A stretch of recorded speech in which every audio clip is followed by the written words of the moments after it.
নামখানার ফ্রেজারগঞ্জ গ্রাম পঞ্চায়েতের অমরাবতী গ্রামের বাসিন্দা তমশ্রী মণ্ডল এক দৃষ্টান্ত স্থাপন করছেন। শারীরিক প্রতিবন্ধকতার সঙ্গে লড়াই করে এবছর সে মাধ্যমিক পরীক্ষা অংশ নিচ্ছে।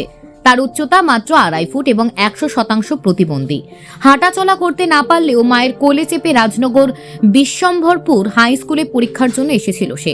তমশ্রী ছোটবেলা থেকে শারীরিক প্রতিবন্ধকতার বিরুদ্ধে লড়াই করে পড়াশোনা চালিয়ে গিয়েছে। তার লক্ষ্য উচ্চশিক্ষায় শিক্ষিত হওয়া।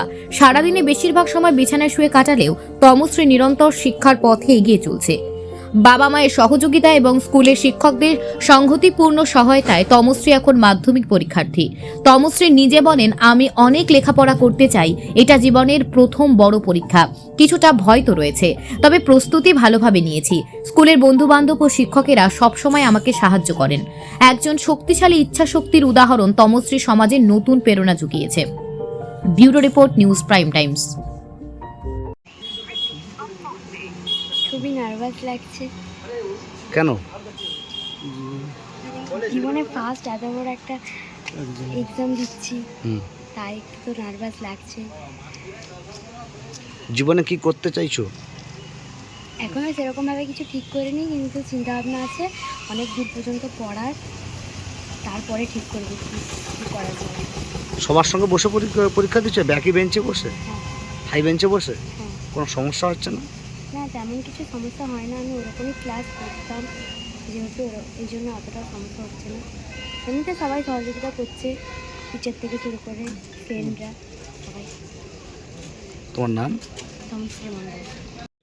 আমার মেয়ে সবার মতো স্বাভাবিক নয়, ও অসুস্থ, হাঁটাচলার খুবই অসুবিধে হয়।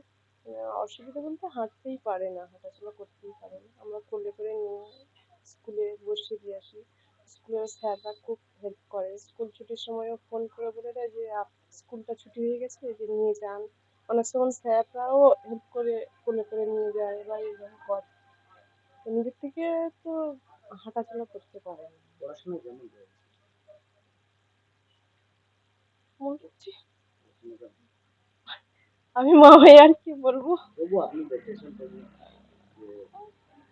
মোটামুটি ঠিক আছে। ও যাই করে নিজে পরিশ্রম করেই পড়াশোনা করে।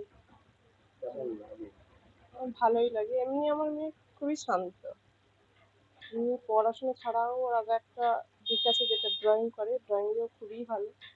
ওটা আমাদের আশ্রমের স্যার, গৌড় স্যার ছোটো থেকেই ড্রয়িং শিখিয়েছে।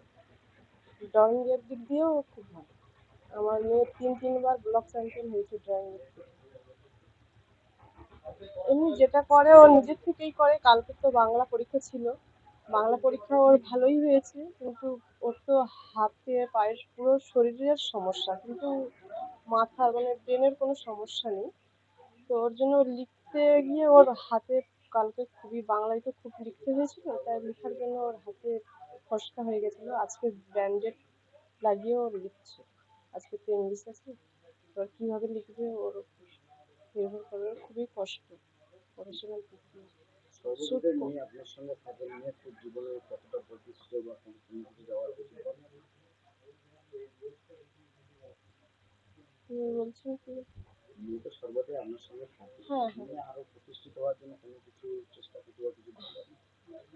হ্যাঁ, ও তো চায় অনেক, আমি অনেক দূর পড়াশোনা করতে চাই, কিন্তু আমরা তো আর্থিক দিক দিয়ে সেরকমভাবে মানে সেইরকম অবস্থা আমাদের নেই। তো মেয়ের মনের ইচ্ছে যে অনেক দূর পড়াশোনা করতে চায়। যদি এটা সরকার থেকে আমরা কিছু হেল্প পাই, সহযোগিতা পাই, তাহলে সেরকমভাবে ওকে প্রতিষ্ঠিত করার ইচ্ছে আমার। মামনি মণ্ডল। তমশ্রী মণ্ডল। ও এমনি হাঁটাচলা করতে পারে না, জন্ম থেকেই বসে থাকে। এখন কি কোনো জিনিস পেলে ধরে দাঁড়ানোর চেষ্টা করে, খাট বলো টেবিল বলো।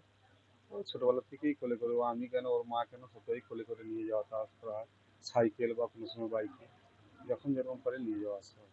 মাধ্যমিক পরীক্ষা দিচ্ছে কেমন লাগছে? আমাদের তো ভালো লাগছে, খুবই আনন্দ পাচ্ছি। মেয়ে মাধ্যমিক দিচ্ছে, মেয়ের আবার চেষ্টা আছে পড়াশোনা করা, কতদূর করতে পারে দেখি। আমরা তো চেষ্টা করছি পড়ানোর। মেয়ে যে চেষ্টা করছে, কতটা আগ্রহ বা পড়াশোনা করানোর জন্য? ওর তো আগ্রহ আছে, এবার আমাদের সক্ষম অনুযায়ী আমাদের এগোতে হবে, মেয়েকে কতটা নিয়ে যেতে পারি। মেয়ে তো বলছে যে পড়বো, কিছু করার চেষ্টাও আছে। আপনি কি করেন? আমি রাজমিস্ত্রি কাজ করি, এর উপরে সমস্যা? এর উপরই। মেয়ের পড়াশোনা? এই পড়াশোনা বিভিন্ন স্যাররা হেল্প করে, নিজেদের থেকেই আমাদের নিয়ে যাওয়া নিয়ে আসা, এবং ওর যে বন্ধু বান্ধব ক্লাসের বন্ধু বান্ধব ওরাও খুব হেল্প করে, স্কুলে গেলে নোটস পাঠিয়ে দেওয়া। প্রত্যেকদিন তো রোজ স্কুল যাওয়া তাওয়া হয় না, হেড স্যার বারণও করেছে প্রত্যেকদিন নিয়ে যাওয়া আমাদের সম্ভব না, আমরা কাজ করতে যাই। ওর মা থাকে বাড়িতে, তারপরে ওর মামা বাড়ি ও একটু টিউশনি করে, ওর মামা হেল্প পেয়েছে ওখান থেকে, নোট টোটস কিছু দেওয়া আসা। প্রত্যেকদিন টিউশন স্কুলে যাওয়া সম্ভব না। কথা বলুন ওর সঙ্গে। আমার নাম তরুণ মণ্ডল। শারীরিকভাবে স্বাভাবিক না হলেও মানসিকভাবে খুবই স্বাভাবিক এবং নিজে খুব পরিশ্রমী। তাছাড়া এমনি পড়াশোনার প্রতি খুব আগ্রহ আছে এবং নিজেকে প্রতিষ্ঠিত করতে চায়। কিন্তু আমি যতটুকু শুনেছি, ওর বাড়ির একটু আর্থিক অবস্থা ততটা সহযোগী হচ্ছে না। তো সেরকম যদি সহযোগিতা পায়, ও অনেক উঁচুতে উঠতে পারবে। মানসিক স্ট্রেংথ খুবই ভালো। পড়াশোনায় ভালো। না, স্কুলে ওর বাড়ি থেকেই, বিশেষ করে ওর বাবা, কখনো দাদু, ওনারা ছেড়ে দিয়ে যান, আবার এসে নিয়ে যান। আমার নাম জয়ন্ত সামন্ত, নারায়ণতলা ধনেশ্বর শিক্ষা সদন।